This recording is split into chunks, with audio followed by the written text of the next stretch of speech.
Enggak, bunganya itu pada dasarnya ya, ini kan 200 triliun sudah masuk ke sistem. Uang itu bisa dipakai untuk Koperasi Merah Putih kalau sudah siap, dan kami ada instruksi ke perbankan kalau mereka pakai untuk Koperasi Merah Putih, otomatis bunga yang kami charge ke mereka lebih rendah, jadi ke 2% dari sebelumnya, sekitar 4% ya. Jadi otomatis seperti itu. Jadi nggak ada lagi cost tambahan bagi Himbara ya. Jadi harusnya sih akan berjalan mulus. Cuma nanti kita gebrak-gebrak biar lebih cepat aja. Baik, masih ada? Dua lagi ya, silakan Mas. Untuk Pak Purbaya mungkin Pak, saya Herdi dari Detikom Pak.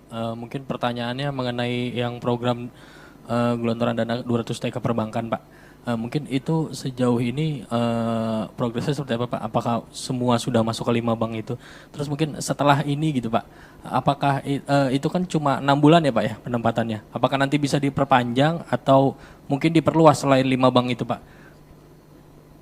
Iya, artinya 200 T apakah bakal tambah juga gitu Pak? Mungkin pertanyaan saya itu aja Pak. Terima kasih banyak. Ada lagi? Cukup, silakan Pak Purbaya.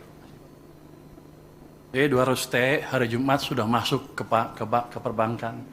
Uangnya udah nongkrong di sana. Sekarang saya duga para dirut bank pusing.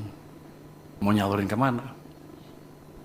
Tapi saya pikir dengan cara itu, paling enggak, kalau mereka belum bisa nyalurin karena mereka punya uang lebih, dia nggak akan perang bunga lagi, bunga akan cenderung turun, itu akan berdampak ke ekonomi dengan itu sendiri ya.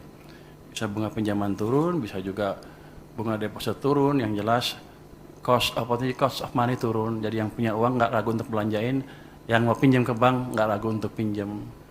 Untuk alokasinya sebetulnya niat saya adalah suka-suka banknya. Tapi kalau banknya agak bingung, nanti ada guidance di mana mereka bisa memanfaatkan uang itu untuk membantu program-program program-program unggulan pemerintah.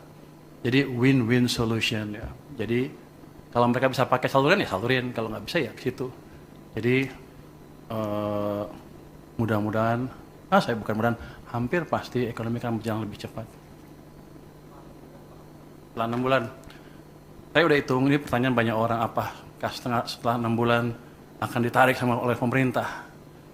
Saya bisa hitung bahwa biasanya uang pemerintah yang disimpan di bank sentral itu lebih di atas itu. Jadi kalau 200 triliun aja tidak akan mengganggu kondisi saya. Dalam pengertian saya tidak harus terpaksa menarik dari perbankan kalau dalam keadaan kepepet. Jadi harusnya itu jumlah yang cukup sustainable untuk di bank maupun untuk berpurata pembiayaan program pembangunan yang lain. Enggak, taruh aja di situ terus. Saya nggak perpanjang. Biarnya seperti itu. Jadi ini kan nggak ada termnya sebetulnya. Yang kemarin dia bilang 6 bulan itu salah. Yang anak buah saya selalu nulis. Pada dasarnya seperti itu aja. Seperti saya naruh uang di bank, suka-suka saya sampai kapan. Muter di situ supaya muter di perekonomian. Biar banknya mikir. Tambah, nanti kita lihat kondisinya. Sekarang aja udah pusing, lu minta tambah. Lu ngomong ke dirut bank deh. Dia udah pusing, aduh dikasih duit banyak nih, waduh. Tahu nggak Anda? Pada waktu saya mau nyalurin 200 triliun, banknya bilang apa? Saya hanya sanggup menyerap 7 triliun. Saya bilang enak aja. Kasih ke sana semua, biar mereka mikir. Jadi bukan saya lagi yang mikir, mereka yang mikir. Baik, terima kasih Pak Menteri Keuangan, terima kasih Bapak, Ibu, teman-teman media cetak, media elektronik. Wassalamualaikum warahmatullahi wabarakatuh.